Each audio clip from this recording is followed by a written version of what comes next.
I've been thinking a lot about the concept of loneliness. It is such a controversial topic. I've seen so much polarizing opinions about this concept of loneliness. I want to explore it today because this whole concept is so much more than a concept. It's a fundamental part about being conscious as a human being. There's no one on this earth that has not thought about this topic. Currently, in the world we live in, people are referring to what's going on as a loneliness epidemic, which I'm going to get into later in the video. But the truth remains, we are born alone and we die alone. How we spend all of that time in between life and death is our choice. I believe we're here for a reason. You know, if you want to go into the spiritual aspects of it, we are here to experience ourselves and to know ourselves. And that does not happen without experiencing being alone. Loneliness and being alone to me are completely different things. To me, loneliness is a place where my soul cannot exist in this place. It's the absence of my soul. It's the absence of my truest self. This can come across as not feeling understood when I'm around people that just don't understand me. You know, I could feel lonely in those periods of time where I'm like, hey, I don't fit in here.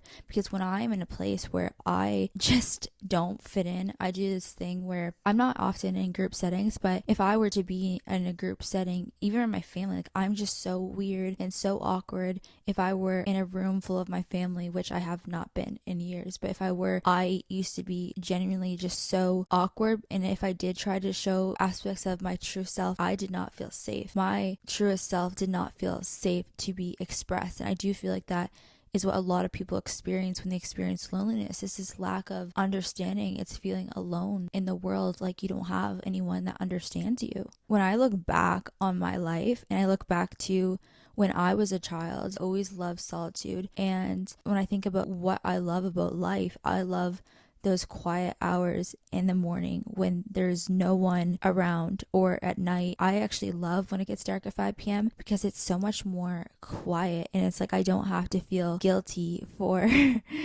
being in hibernation or whatever you want to call it. But you know, a lot of people seem very concerned about how I live my life because I'm not ashamed to say I don't have a friend group. That's my fault, but I don't think it's a fault. I love being alone. And for me to be alone, I never get sick of it. But there's times where I feel like, okay, I wish I was around people. But this is coming from looking outside of myself. This isn't coming from consciously asking myself, what do I want in my life? This is coming from a place where, especially around the holidays, where I'm like, oh, I wish I had people around me. I wish I did have human connection at times because human connection is healthy. There's definitely studies about this showing how humans that hug, like humans give off heat and this infrared energy. So when you are hugging another person, it's very healthy for our nervous systems. I just think that not all humans fit into this one category, in this one box, but what all humans do have to learn in this lifetime is to be alone, because being alone is crucial to even having stronger connections with other people. It's crucial to learn to be alone, because if not, you don't really have a true sense of self, like a true voice. If you are constantly around other people,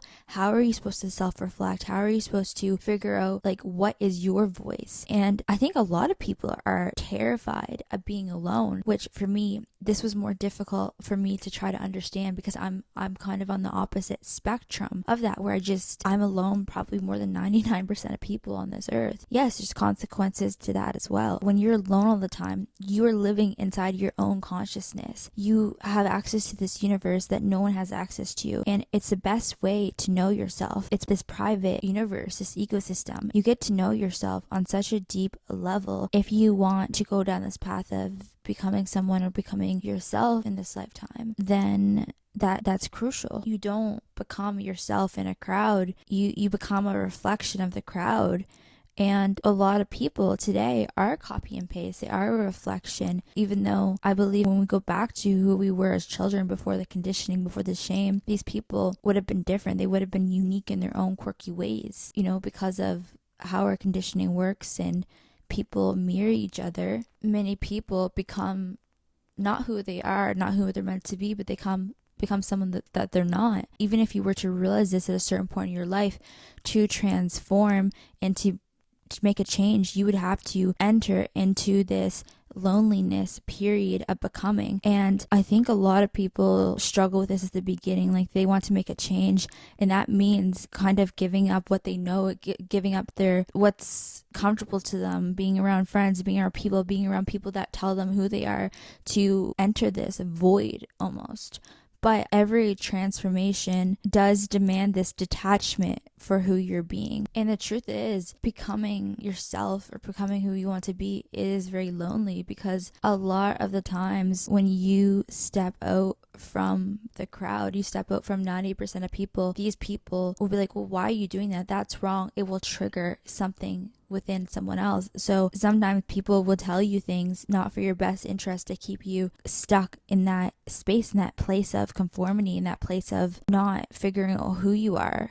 Becoming is lonely. It's not just about solitude. Like, it's lonely because you'll realize that you lose people. You lose people that you thought were your friends. And becoming who you're meant to be is very messy, because it requires this death, in a sense, of this false self. It requires this unraveling of all these layers. And I do believe, I say this all the time, becoming is a dance of unbecoming and becoming. You're constantly working towards in self-improvement and learning. In solitude, you can learn so much as well. It's like, you don't have to just be in the silence with your thoughts all the time. You can self-educate yourself online. You can follow your curiosity wherever your interest goes, because you are creating the space to do that. At the same time, it's devastating because you're losing friends or people, you're losing connections. But here's the thing, if they were genuine connections from a soul-based level, wanting you to succeed, then they would support you even if they didn't understand you. I've always kind of been a loner. Like, truthfully, I've always kind of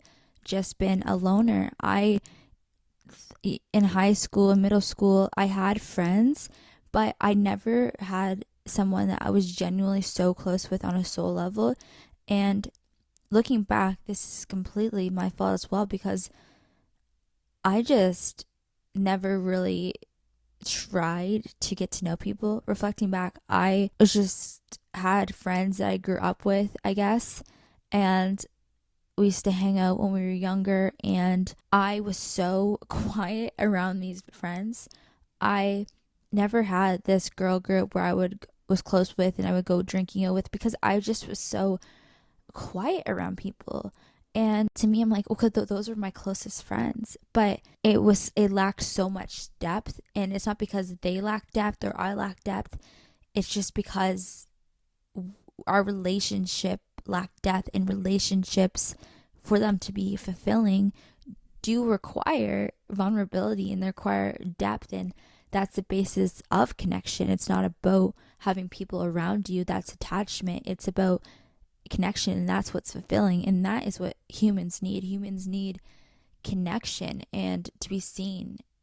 One could argue that loneliness is the lack of being seen and being felt and understood, and that does require a lot of people to close off and to retreat inwards. And that's where I can see where solitude and being alone can be a trap, because it becomes this trauma response of, I'm afraid to interact with other people, so I'm just going to be alone. And from my research, I think a lot of men do feel this way. I've been trying to understand the other perspectives, and I think we should always speak from experience, because we have our life for a reason. We should be speaking from our experiences, and I do and I will. But I'm also trying to understand the concept of loneliness as a whole and other people's perspectives on it. There's a lot of people that feel like we're in a loneliness epidemic, and there's a lot of conflicting information. And it seems that in a relationship sense, men and women are in this war, and there's some people who feel like relationships are the future. And I do believe that in one sense, and how love, I feel like the world has forgotten love, and that's not from this like romantic sense of delusion of understanding It's not from this like, okay, we have one person for us and this and this and this. I guess you could say like there's just this divide between men and women for the most part on this world. And I feel like women are more content on average with being alone. And I feel like men, they've accepted it. And I know not all men and women are different, but I'm trying to take into account that men and women do have different biological requirements. When you grow up as a male, there's different things that are injected into men that are not injected into women, and there's certain things that are injected into women, and these things keep us divided. I definitely see a lot of talk about this, of how on one end I've listened to podcasts of men talking about how men are not having sex, like men at the age of under like Gen Z men are not approaching women, which I believe is true, because I literally have probably been approached once in the last 5 years, which, you know, I spend a lot of time inside or on walks in the forest, so I don't put myself in opportunities, because I'm not lonely. Like I'm not seeking for it. I'm open, I'm receptive, but I'm not seeking, you know? And romantic loneliness is an interesting concept, because I feel like we talk about this separation and how there's this war between genders and this misunderstanding, this frustration, and I think we need to dive into this. But also I want to come back to the concept of how being in a relationship does not mean you won't be lonely. But first, let's dive into why men and women are so frustrated, and the value, the pros and the cons about marriage and lifelong partnership. I want to explore all of it.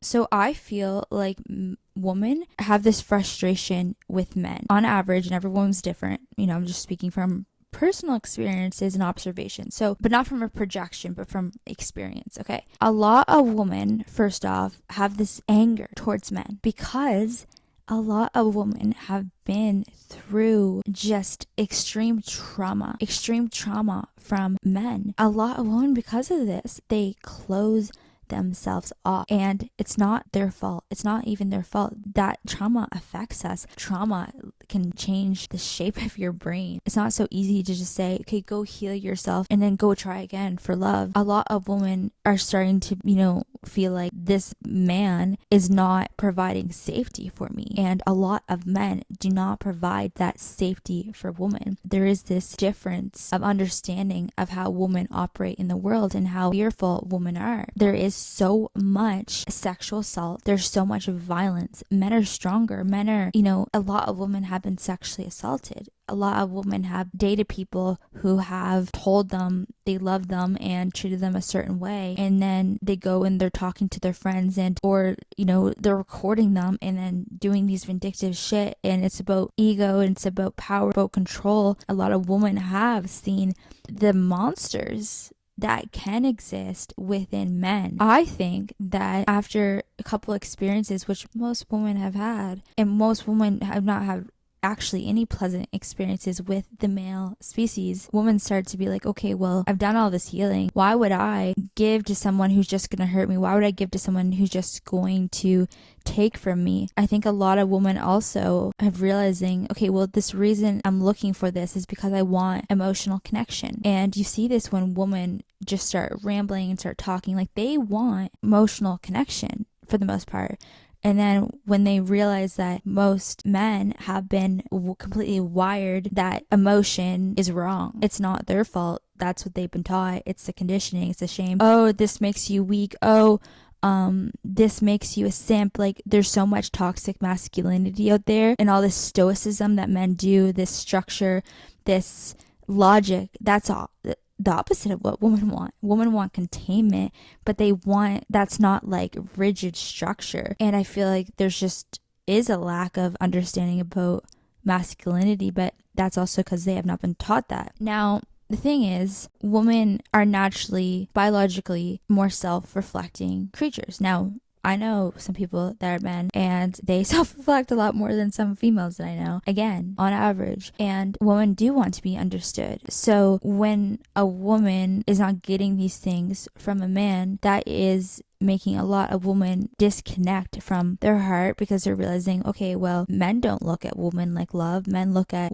women like, what can I take from them? A lot of women feel that love doesn't exist for men, and men are looking for someone to get their needs met. That's generally how a lot of women feel, and how they just want, sex. They want someone to fluff their ego, and it's just, they're just not interested anymore. It's like there's not this attraction. So I've seen a lot of women just start to look at men of like, okay, well, what can you give me? If you can't give me all these things, I'll go get it from somewhere else. I'll get it from myself. I'll get it from female friendships. And they do start to look at men of like, well, what you can give me is money, because we live in a man's world, and you have 10 times more testosterone than me, and like access to me is like you gain something. So they start disconnecting from their heart and this fairy tale of what they grew up with. And by the way, all of these fairy tale kind of things that women will cry over these movies, it's the guy being the simp, just so you know. That's what women actually like. And there's so much guys saying, well, women don't actually like that. No, it's that women don't like emotion when it's self-pity, and it's this unhealed way. And I think that's what people don't understand. I've heard so much clips of guys saying, oh, well,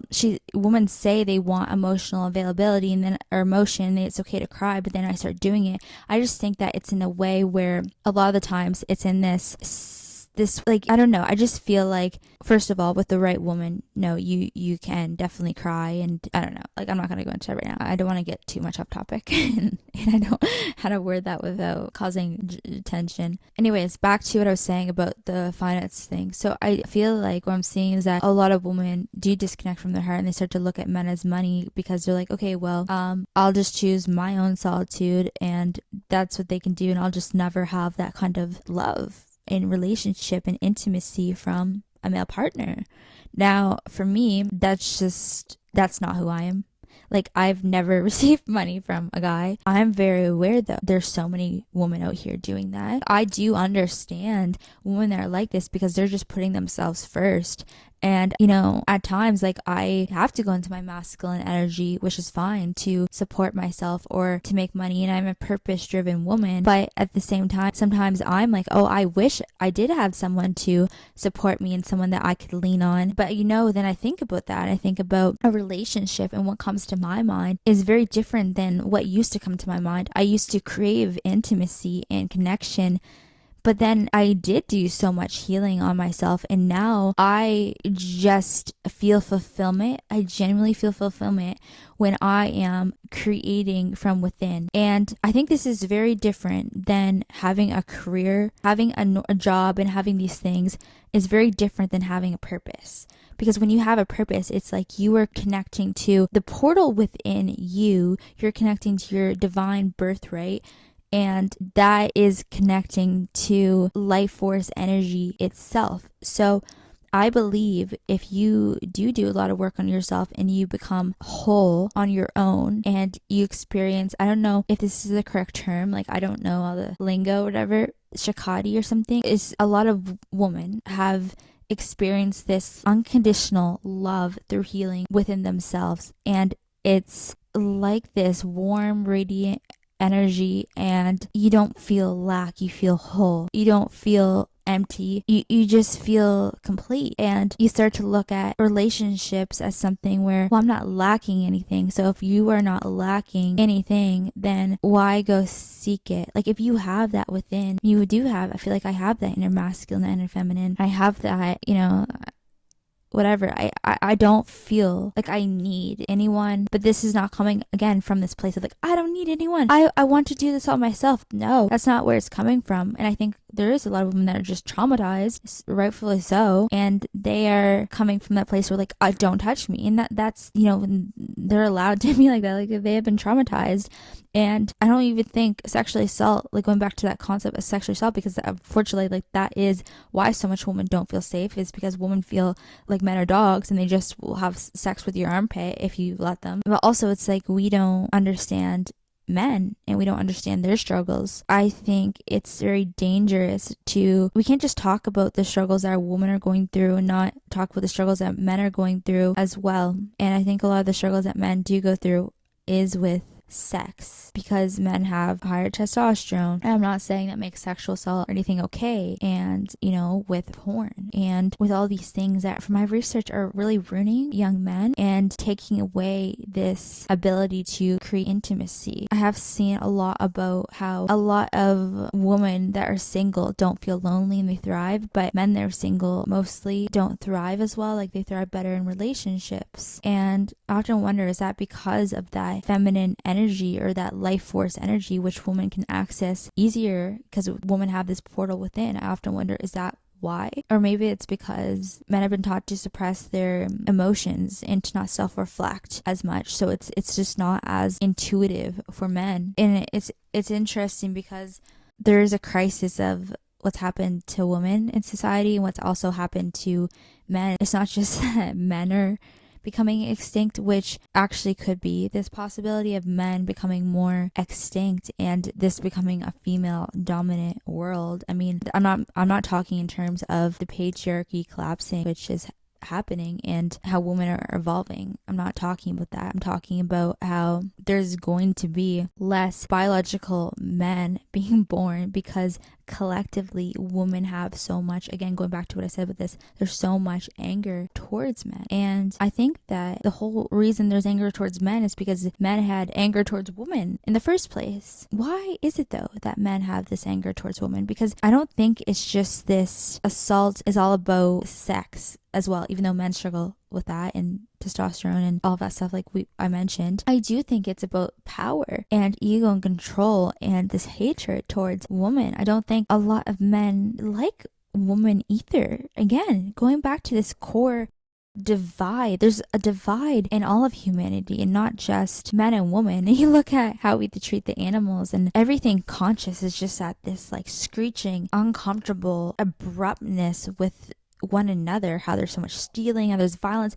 This world is operating in this lack of love. And I think that is the root cause. There's such a lack of love because the world has forgotten love. And women say men don't want love. I just think that men do want love. They just don't even remember. Like men come from love. We all come from love, and we all are divine creations. And you think about what is the divine? Divine is love, and everything else is fear and fear-based programming. And so much of what goes around is all about projection. And yes, there's also people talking about experiences and making people aware, but also there is people that want love. It's just they feel trapped within themselves because of their own conditioning. And there is people trying to do the work and trying to understand, like, how can I be in touch with myself? I just think we need to have more compassion, understanding that what we've been taught as women is completely different than what men have been taught. But that does not mean that we need to go and be in relationships with them. I have been thinking about this heavily because I, for so long, believed that if I did all this work on myself, then I would have this perfect couple goals, Bonnie and Clyde, do everything together, perfect relationship, and have this beautiful family, because I was breaking the generational cycles and doing the work. And for so long, like, I wanted that.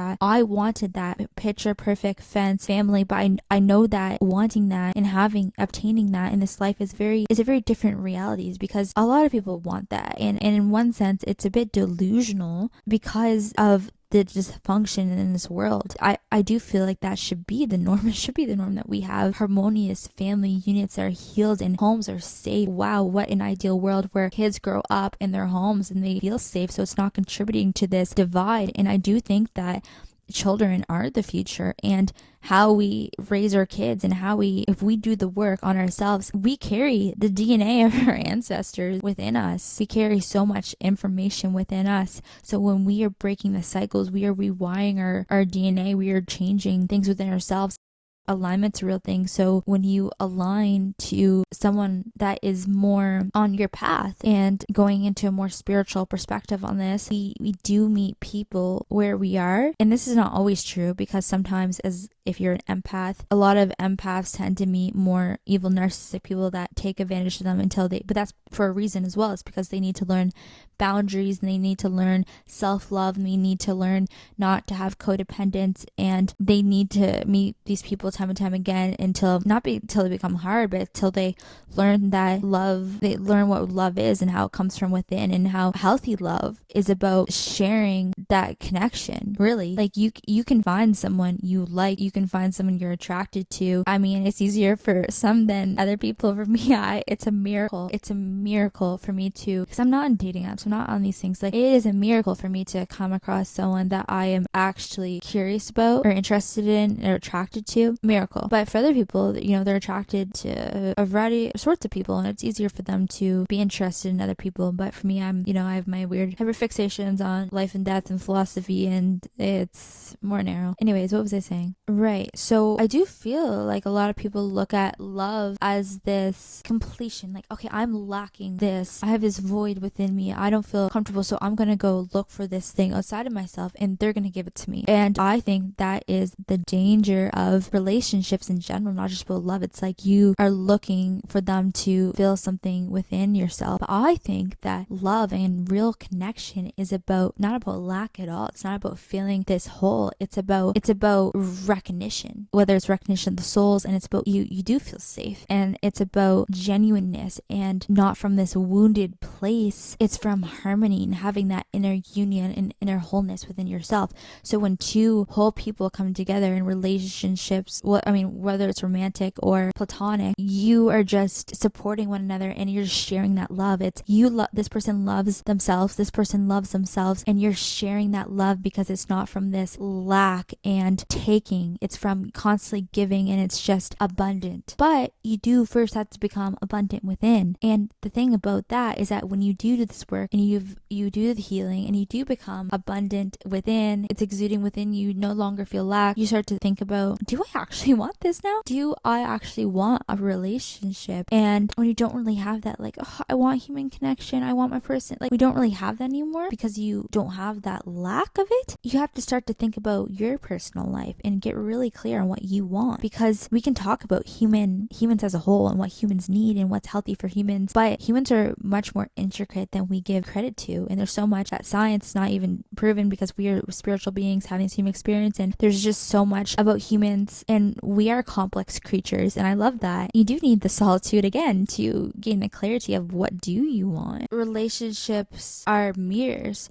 So every relationship, whether we could go down the path of talking about soul contracts and stuff like that. And I do believe that we will meet these partners that kind of reflect our karma. I do believe in a large sense we attract karma through love, and I've experienced betrayal. I haven't not had the best, in a large sense, experience and romantic relationships, but I also have with one. Like, I experienced one which was very complicated, and felt like I experienced that connection, or to that point where I felt I could be myself around, but at the same time, like, we were very, very, very, very unhealed, because we had a very traumatic past with some very dark things that have happened to us that fundamentally traumatized us. When I met that person, I was young. I'm still young. I was younger. This person reflected my wounds, and even though they triggered me, and I don't believe any relationship is completely one person's fault, I think that, like, I always had insecurities. I had all these things, which now, if I was in a relationship and that happened, I'd be like, oh, okay, bye. I just don't feel these things that I used to feel within me. And that's what healing does. It's magical, But for me, that person did do things that, for me, I'm like, that's morally, you don't do that in a relationship. You don't treat someone like this. You don't tell someone this and then talk behind their back. You don't do certain things to people, or there's just certain things, like, I just think you should not do to a human being, let alone if you're in a relationship with them. And betrayal, like, I'm very big on honesty in a connection, in a relationship, and I do believe, in a sense, like, that was part of my karmic clearing, because that's what sent me through a spiritual awakening, and I needed that bit of karma, like last bit of karma or trauma, to awaken me. And it is a spiritual perspective. We're going to include spirituality because it's my belief. Why not? No one has to agree with everything I say, but aside from that, I do think just in general, every relationship's mirrors. I haven't been in so many relationships, and that was the only one that was really serious, I guess you could say. But I've watched other people and how they will meet the same person and have the exact same problems. Every time they break up with someone, it's a breakup. It happens the exact same way. It's the exact same problem, the root cause, and they will just meet the same person and the exact same thing will happen. It's a little bit of delusion, and they call it love.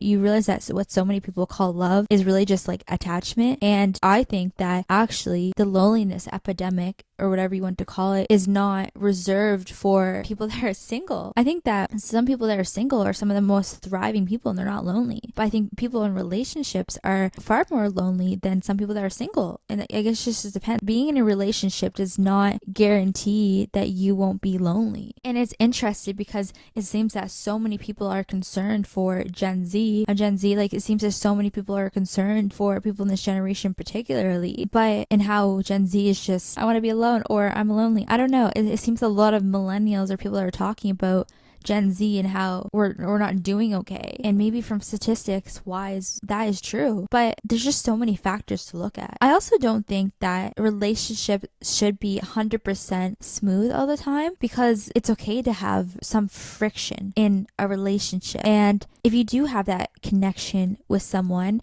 and they come to you and they say to you something, and maybe it's not what you want to hear, but it's just them expressing their truth in a way that they know how to experience it. You don't necessarily need to like cut that person off in a defense to protect yourself. I think that relationships are mirrors in so many different ways. Sometimes people that we are close to can see things that we are not seeing about ourselves. How you approach something might not be how someone approaches something, and maybe someone comes to you and they say it in a way that's a little bit rude, but they're just trying to speak their truth, so that's just the way it comes out. I do see this pattern of a lot of people that have gone through trauma and that do tend to love solitude. It's so much easier for them to cut people off, and I'm definitely speaking about myself. I'm so comfortable with being alone that for so long, if anyone disrespect me in the slightest, I'd be like, you're gone. Oh, you're gone. You think I need you?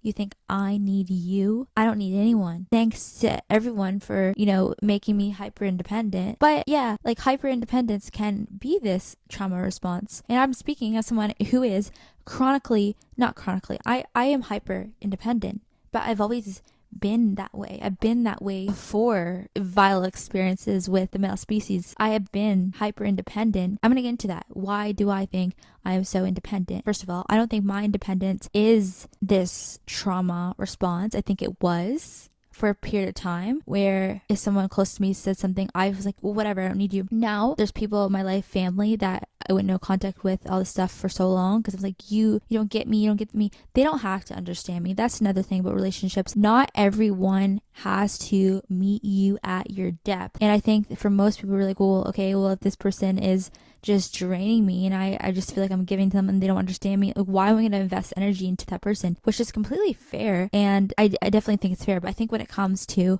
family, I have constantly changed my mind about this, because healing family wounds, especially with your parents, is really personal. It's personal in the sense that there's not a one size fits all. And I think it's annoying when people say, oh, well, someone can't be whole if they don't have a relationship with their parents, or someone can't be this. And then on the other hand, I've heard people say to me, why do you even entertain talking to your parents? Why do you even entertain that after I told someone one thing they did to me? And they were saying to me how they were horrible people. I would never forgive them. And this was an older person, established person, and a successful person. But for me, it's been a roller coaster. Like, I'm going to be honest, it's been a roller coaster because my parents are the epitome of emotionally unavailable. But at the same time, that doesn't mean they don't love me. For so long, I had the mentality of, well, why would I want to be around people who belittle me? Because that was what kind of happened. There was bullying. It was not just about not understanding. There was bullying, like, who do you think you are? You can't do this. I'm like, why am I going to be around people who are not nice to me? And then they put on this facade like we have this perfect family, and it's just not the reality. Every time I felt emotion or something for reacting to how someone would treat me, it would be like I'm crazy, and there's a lot of other things which I'm not going to get into because it's not relevant to this episode. I felt that it was valid to cut these people out of my life. I had to, and I need to. It's also the self-respect thing. I will still to this day cut anyone out of my life if they disrespect me, but at the same time, there's certain family members where they don't really support me. They support me when it's easy. I don't feel like they love me from a soul-based level, but how could they love me from the soul-based level when they don't know their own soul? And at the end of the day, like, they could die tomorrow, they could die. So it's okay to have some contact with them. It's like they don't need to know the depths of my soul, and that's okay. Like, I can still say hi and be nice and see them once in a, I don't live in there anymore, but I could still be nice and understand that that person did the best that they could and have that relationship. But it's more from a distant level. Like, sometimes you have to love people more from a distance. And yeah, like, not every relationship has to be this all-consuming thing. Sometimes it's just, that's what it is. Relationships are more distance, and you see them when you see them, and it doesn't have to be this whole thing of getting them to heal ancestral trauma, because it's just not their lifetime. I do believe a lot of relationships are based off validation. This goes back to the concept, I guess, on mirroring, how we find out who we are through how others respond to us. For the most part, identity is born from mirroring. We are all reflecting back things to one another, and every conversation you have with another, that is reflecting back. Like, how you feel about them, how you feel about someone else shows you a lot. It shows you your likes, your dislikes. It shows you perception. It shows you about yourself, because a lot of times how we feel about others is more a reflection of how we feel about ourselves. It shows you your triggers, and your triggers are guides, and that could go back to the concept of we are here alone. Yes, there's everyone here on this earth. There's so many people, and there's so many people to hang out with, but at the same time, you're here alone. So that's the kind of way I live my life. It's definitely a more existential way of living. I live from within. So every time I have a conversation, I get to learn about myself. But not a lot of people live that way, live in this constant state of self-reflection. A lot of people use it in the opposite way, where it's this external. It's about, okay, well, I'm going to have this person around because they make me feel good. They make me, which is not wrong, but they inflate my ego. Or I'm going to put on this facade to get validation, which is incredibly toxic. And I don't even want to dive into the psyche behind that right now. But also, it's outsourcing your work. And there's so many ways in today's world to do that and to get external validation and authority. And I think in a lot of ways, when we do outsource validation, and not every way, I think in a lot of ways, a lot of people can conform through that way and lose their inner authority. Because, for example, social media, right? If you want to go be successful on social media, it's much easier to post something typical and post something that is, I don't like the term low value, because we're all just here at different experiences. I don't like that term. It's easier to post something that will perform, because 95% of people are doing it, and that's typically what the algorithms currently reward. You can kind of become a sellout, because, like, okay, well, I'm not gonna be this creative person and do the way that I want to do and do it from within, because social media can be a tool. It's not just because you post doesn't mean you're looking for validation or for attention.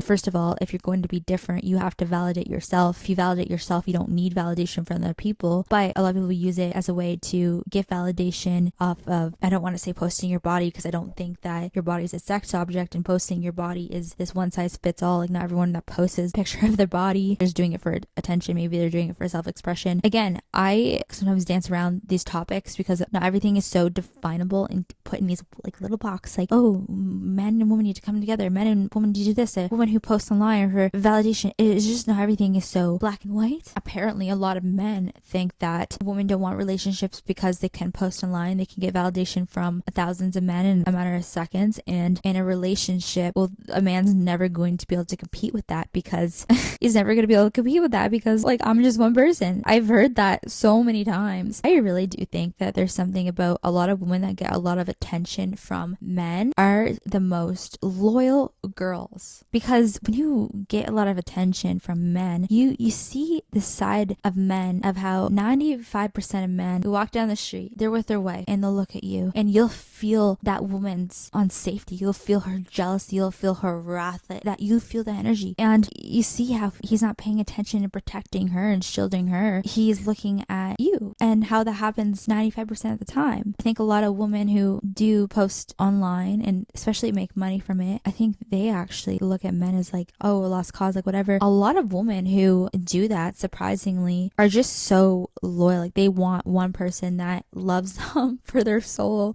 more than other people. It doesn't even have to be posting on social media. Like beautiful women who naturally get attention. A lot of these women don't actually get approached because I think men are feeling there's probably so many men talking to her. She's probably talking to a million girls. And I've seen that. Oh, the girls just talk to a million guys. Well, first of all, I literally don't talk to any guys. This is just not true. Like that's your experience, and that's probably the type of girl that they're going for. There's so much toxicity on the internet, and I'm trying to dissect all these different perspectives, and a lot of it is just about toxicity, and it's about confinement, which is an interesting topic, confinement, because it makes me start to think about marriage and commitment and how heavily that has been pushed. And now I'm seeing this complete divide where a lot of women don't want to get married. I have been starting to question this heavily. I don't know if I want to get married anymore. I think about my life, really, I think about my life, and this is coming from a place of not of lack, what I want. And for so long in my life, I always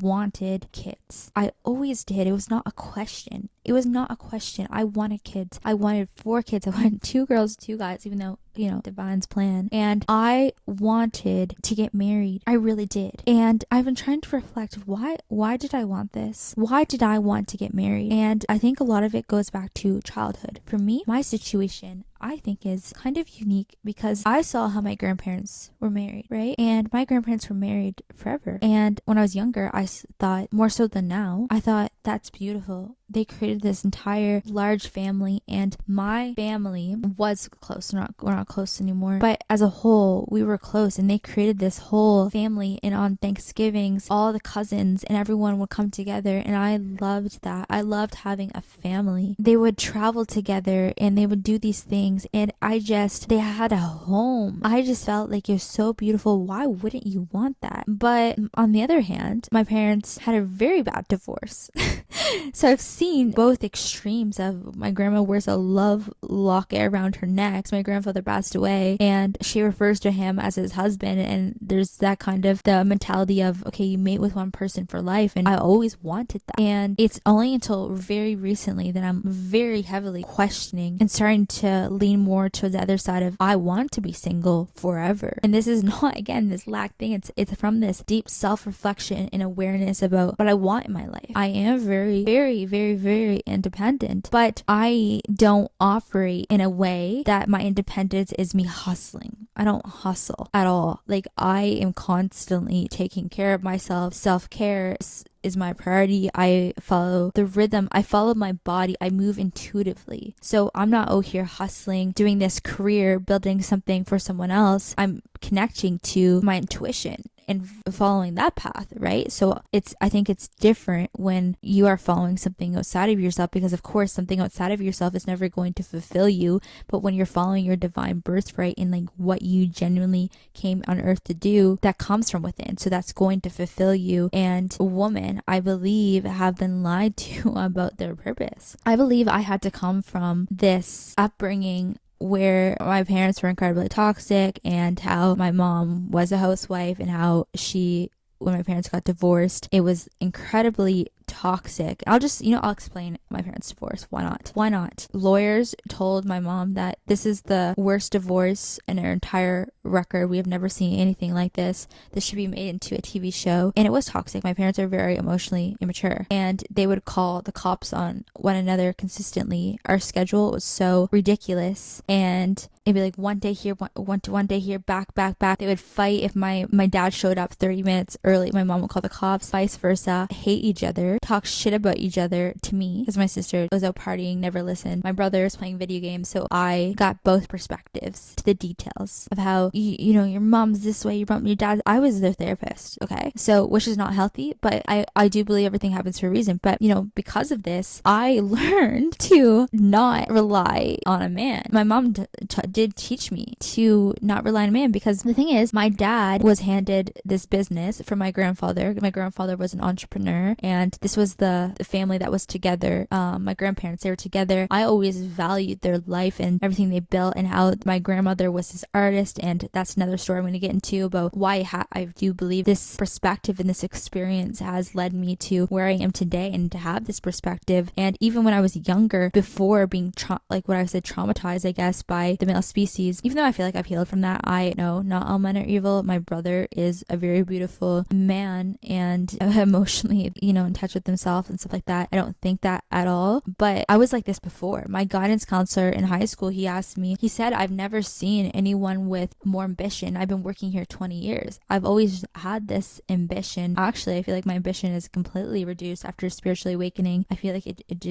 in my experience, it took away so much of my ambition for the longest time. But I experienced, my mom not having child support from my dad, even though the courts said, okay, well, you have to give her child support because you made her stay at home. And that was the truth. My dad told my mom, listen, like, you're staying at home. Very traditional dynamic. You're staying at home. I'm the business guy. That's how it was. And I remember when my mom was staying at home with us when I was very young. I was very connected to her and very close with her. And partly, I think, because she breastfed me for an entire year. Whatever. Also because, she was at home, and I remember her being in her feminine energy, really. But also then I remember them fighting. And then when they got divorced, I was young. I was 7. My dad was like, this is my money and it's not hers. So my mom had primary custody out of us, even though the courts said give her money. He had his own business, so they can't just take away your business like that. When you have your own company, they can suspend certain things. So my dad doesn't give a shit. They suspend his license. Maybe I shouldn't say that, but this is true. He doesn't give a shit. He does what he wants. So we had no money. So on the other hand, my dad has his house. He has his cottage. My dad was just like, okay, well, go ask your mom for it. It was especially the case with me because I look very similar to my mom, and I was always the one where my mom was like constantly telling me stuff to my dad, and my dad felt like, well, my mom is corrupting me and pitting me against my dad because I was kind of like more closed off to my dad. Rightfully so. When you get divorced, I understand it completely and how they loved each other so much, but love is not enough, and both remarried now, and they're both in relationships that are healthier for them, less intense, which is good. But divorce does break apart a family and cause drifts, especially if you're the emotional, sensitive child like I was, and trying to pay attention to both of my parents' needs. Essentially, we just did not have money at my mom's, and I remember even asking my mom, can we eat healthier? I've always had this knack for health and wellness naturally, intuitively. It was a huge thing, like freaked out at me, saying, who do you think we are? Like, we don't have money, all of this stuff. My mom, I saw how ridiculous stress she went into, and how all she does is worry and stress, and how fast that aged her just from stressing and worrying, and everything, every time it's spent getting cheap groceries, and everything had to be like 50% off, and just this lack mentality. We weren't poor in a sense that other people were poor, but we were, because my dad was supposed to be giving her child support, which was not so much, and he wasn't. My mom stayed at home for 12 years with us, or they were together 12 years. They got divorced when I was 7. So she had to go figure out, as being a single mom, primary custody, taking care of us, how she's going to get a house when he won't give her money and he's legally supposed to. So that causes a lot of stress. And as a child watching this and watching my mom, who I'm basically her therapist at the time, which is again not her freaking fault, I was happy to be able to be there for my mom, which some people say is wrong, but it's like, I don't know, it is in one sense, but also it's like family, and like, what the hell is she supposed to do? Looking at it from her perspective, what the hell is she supposed to do when her ex-husband is like saying, no, this is my money, after he forced her to stay at home? I don't know, not even forced, like, she wanted to be a mom. And my career was always my priority. It just shifted. It's not this external thing. I'm not chasing something now. I'm realizing my purpose. There's different aspects to my purpose, and I can create my own reality, so I don't have this fear. But I've had so much of that lack of mentality I've had to shift through. Anyways, this being said, there's so much talk about how this world is not made for women, and it's not, but that doesn't mean that a woman's purpose is to stay at home and have babies. I don't believe that that's a woman's purpose. That is some woman's purpose, and it's beautiful and it's miraculous. And I've said this before, I said this in an episode, children are the future, they are the work, but there's also new systems and new things that need to be built in this world, and the seeds are within people. They're within people that have come from families that they have had to break the generational trauma, the generational cycles. A woman following her purpose is just just as much as a woman as someone who is having kids. I did go on this deep dive a little bit, or exploration of a lot of women who have kids and that did not pursue an identity outside of having kids, have resentment towards their kids because they felt like they were lied to. And I genuinely feel this resentment with my mom. And you can tell from things that she loves me, but she hates me. She hates me. Why? I represent everything that she could not do, or she did not do. And, you know, it was her choice, but not everything goes as planned. And no one wants to get divorced, and some things don't turn out the way you thought. After my parents got divorced, she clinged so hard her identity. She went to school nearby she did what she could for 2 years, became a pharmacy technician. My mom is a very smart person, but you can tell she put her identity in that. And she's like, I cling to this purpose. And she became in her masculine energy so much like, no, I need to provide for myself. I need to do this. Like, I won't quit. Like, I like it. You like going to work, putting pills in a bottle, and working on fluorescent lights. No, you don't. No one likes going to do that. That's not your purpose. That is her trauma response to that. So I can see how hyper independence and careers and how women feel like they need this stability. And they do. It's also not as simple as that. Like, some women want to be home making sourdough bread, and that is fine. Some people call that a trad wife, I think, but I don't know. But that is not what it means to be a woman in her feminine energy. It just is not. That's not what it means to be a woman in her purpose. And I do feel like that definition falls onto the patriarchy, or whatever you want to call it. No one are diverse. And I do believe that, again, this goes into our soul contracts and our purpose and why we came down to earth. I also went to my grandmother's, last time I was in Canada, which was like a year ago, but I went to my grandmother's and I asked her, I asked her, do you have any regrets? And she said she wished she never suffered in silence. We talked a lot about how I want to break these curses, write these books. And she looked at me and she said, oh my God, you're the one with the strength of the family. And my grandmother on my dad's side, my grandparents on my dad's side are people that I always looked up to so much. My grandfather has passed. He was just a true inspiration to me, but that doesn't mean that the relationship was perfect, even though it did last the test of time. I do feel like they had what a lot of people are striving towards, and they say, this is what women should want.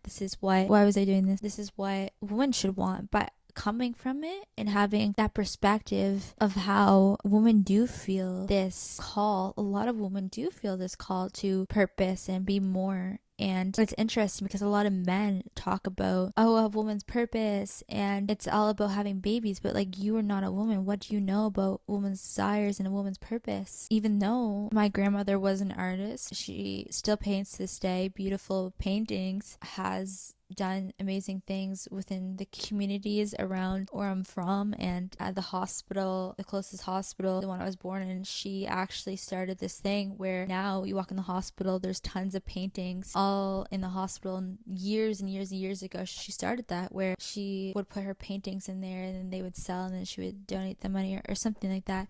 And in a sense, that fulfills her.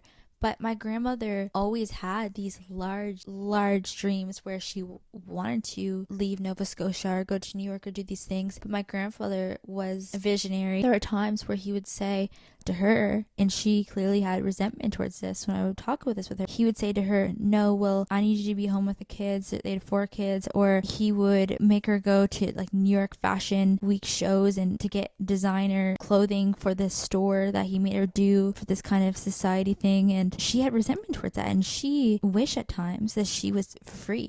She never had kids and that she followed her purpose. I was surprised a little bit she told me that, but I was grateful that she did, because I feel like so many women are not honest. What's interesting is if I do run into a woman who is about 70 or 60, most of them, if they're cool, they tell me, oh, you're very wise, very young. You're very wise to have this opinion very, very young. But then you go online and you hear about these people talking about, oh, when women approach a certain age, they start to care less about their career. No, women just are tired of being in their masculine energy, and they're tired of working. Well, not being their masculine energy, because we all have that. I don't even like that word anymore. Women don't want to work in a world built men. Of course, it goes against their whole biological blueprint, right? And in that sense, women and men are different, and this is a man's world, but it's not, because women are the birth of creation. So when a woman connects to what is within and she creates from that space, I don't know, I think a lot of women will be choosing that over marriage and kids. And maybe this was a tangent too far, but I think that it's important, because we're talking about relationships and we're talking about loneliness, and what's the point of having a relationship if it's not going to be for marriage? That's what a lot of people think. I don't know if I think that anymore. That's the thing. I used to think that, okay, well, one partner for life, but having one partner for life is a bit of a delusion in one sense, because I don't know if I believe anymore that there's one person for us. I used to think there's one soul for us, and sometimes I still do, which I could go into the tangents about philosophies and split soul theories and soul contracts, but I do believe that there's many people based off our decisions and our free will. There's many people out there that are cut from the same cloth,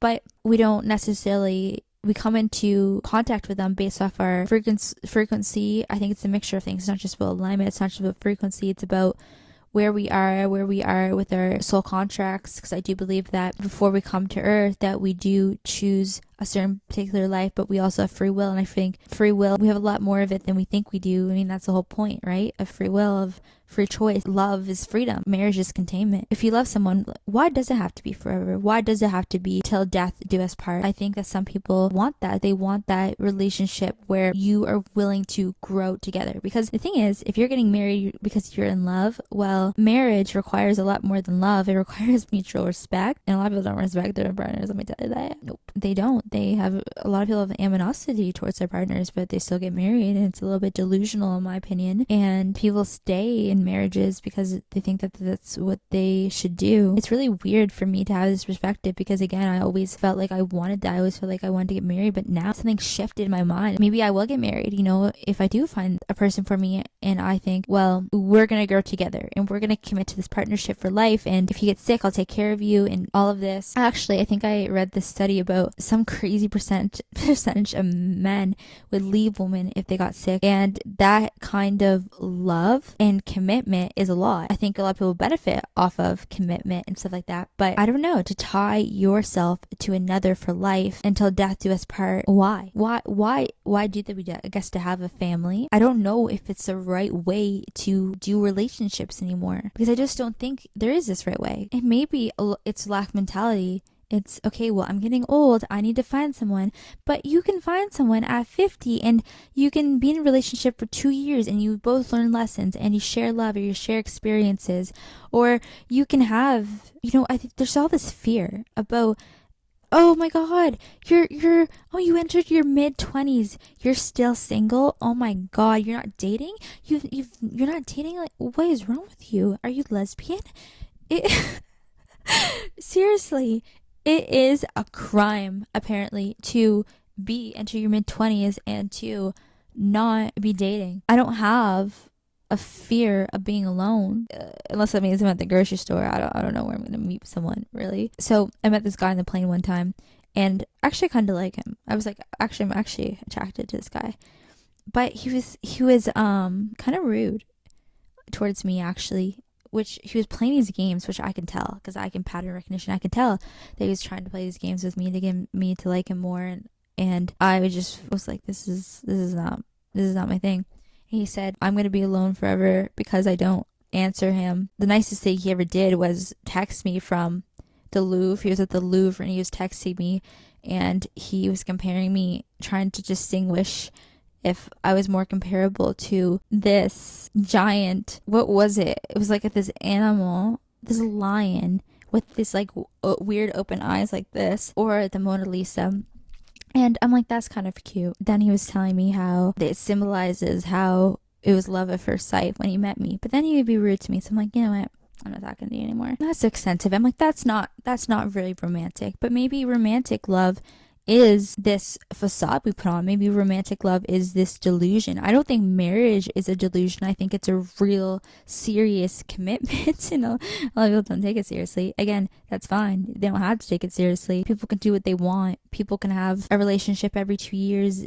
People can do this. I don't think there's just this right way to do it. Back to marriage, because I feel like I'm not done with this topic, dancing around it. When I was younger, when I would think about marriage, I'm like, wow, I get to have a sleepover every day with this person that I'm in love, and I get to wear all this different lingerie, and I get to do all this stuff. We're gonna have this beautiful home together, and he's gonna let me design it, obviously. We're gonna have golden retrievers, and we're gonna have 4 kids minimum.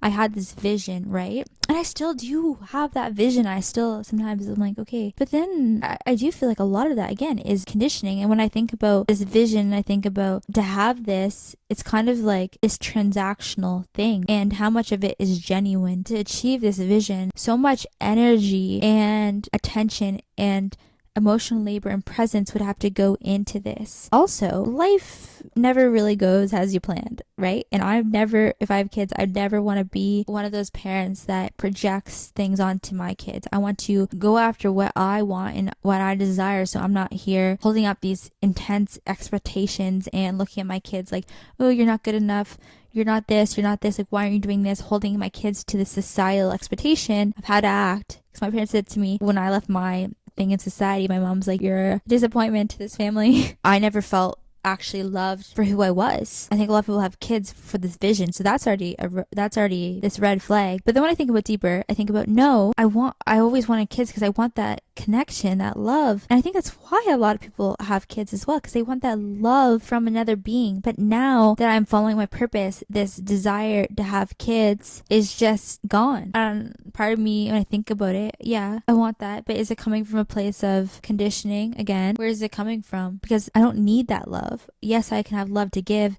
but I would rather give that love and that energy and my focus into books and novels and things I want to write and mastering my craft, because it's not about a career. I'm giving it to a book. It's not about paper. It's so much deeper. It's I am fulfilling my purpose. I am giving that to myself. So it's about loving myself and choosing my life versus giving it to another. I was talking with this person one time, and I asked them, what is it like having kids? Because I feel like no one's honest. And this person said, well, really, it's this person that you're responsible for life with outside of yourself. It's this, again, like another person experiencing life and the divine within them here that you are now responsible for. All your energy and your focus and your attention was inwards, but now it's this ultimate mirror, and you have this kid that you're responsible for. It is this huge responsibility. It's this huge freaking responsibility to have kids and to do this, and it's this thing outside of yourself. I don't know why society is so oppressed when a woman, especially a woman,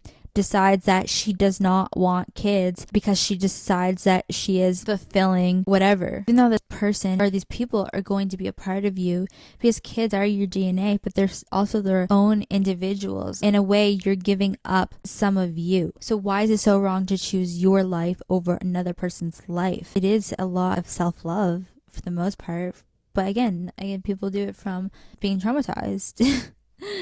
There's just never one answer. It's a beautiful thing also to share your life with someone, because this world is hard and this world is cruel. And the realer you get, you'll realize that coming across real and genuine people is such a blessing and such a beautiful thing. I am open to that in my life. I do desire that, but I desire other things, and I'm not seeking it. So if I were to meet someone and realize this is the safe place where you support me, it's not from this place of you're trying to take from me and these expectations and to do all these things, and because I am myself and I want to exist as myself and I want to be safe in my home, then yeah, maybe I will get married. But also, if I am alone forever, that's not a bad thing. I do feel like my soul is on a different path. I do believe certain souls are meant to live a life of extreme introversion, to be alone. Think about philosophies are to discover themselves and to become themselves in this lifetime, to build something from within you to the external world. You first have to build your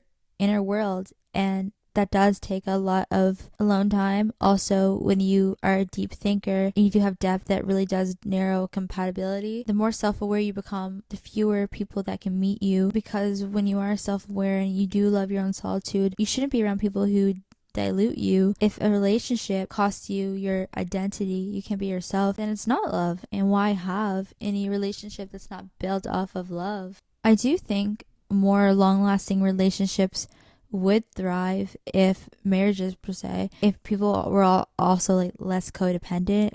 I see couples walking around doing practically everything together, which some people are like that. If they want to be in a relationship, they want to go everywhere with that person. And when I was in my relationship, my last relationship, I was like that. We were never apart. We were two peas in a pod. We were obsessed, best friends, constantly together. Even though we were together for every single day almost for a year and a half, and that's not healthy. Now I can't imagine if I were to fit that into my life. I would be like, okay, well, we'll see each other once a week. I don't know, on a Friday night going to dinner. I need to be alone most of my days, and I think it's also about designing a relationship that works for you and not based off what society says. I know my grandparents actually slept in two different beds most of the time because my grandfather snored, and there's certain things I've read in, I think it's Denmark or wherever, how people use two different duvet covers. There's just certain things like that make coexisting with people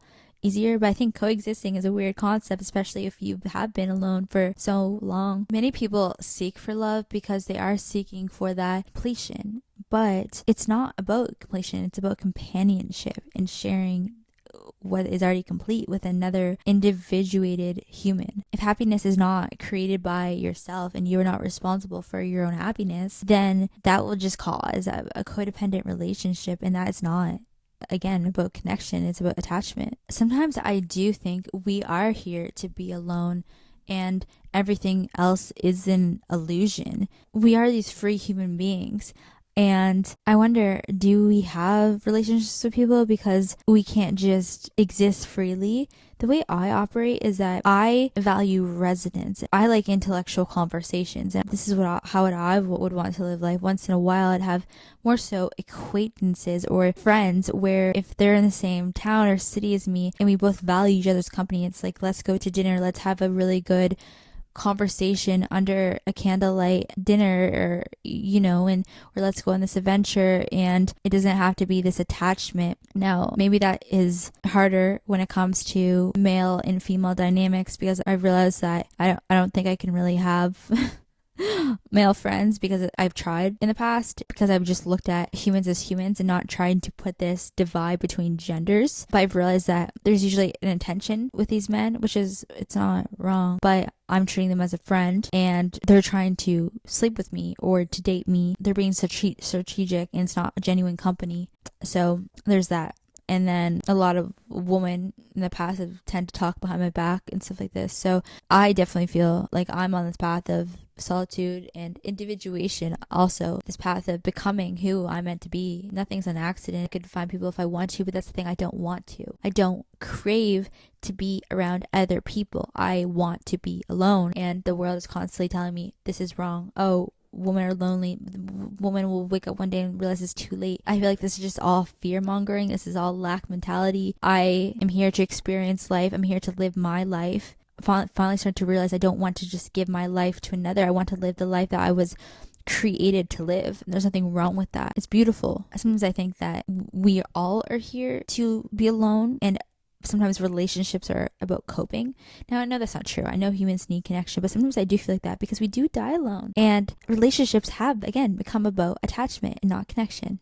Anyways, I'm just starting to repeat myself here because I'm just trying to explore the topic, explore for myself out loud. I also think you don't have to decide. Society pressures people to have this decision about how you want to live life, but for me, I'm always questioning what I want. I'm questioning, is this what I really want? And seeing how my body responds to it, and seeing how my soul responds to it, and deciphering, is this conditioning or is this my soul speaking? Is this the life that I really want? Where is this coming from? Just, trying to understand myself more. Sometimes we think things are our thoughts and our ideas, and we don't realize that this is not our idea. This was shame or conditioning, and we've convinced ourselves we want a certain thing. But if we were being really honest with ourselves, truthfully honest, and not afraid to be honest, because sometimes it's scary to be honest with yourself, say, oh my God, I don't know if I want kids, and you're going against the norm. It's hard to admit that to yourself, but it doesn't mean that love doesn't come along and you don't change your mind. It means that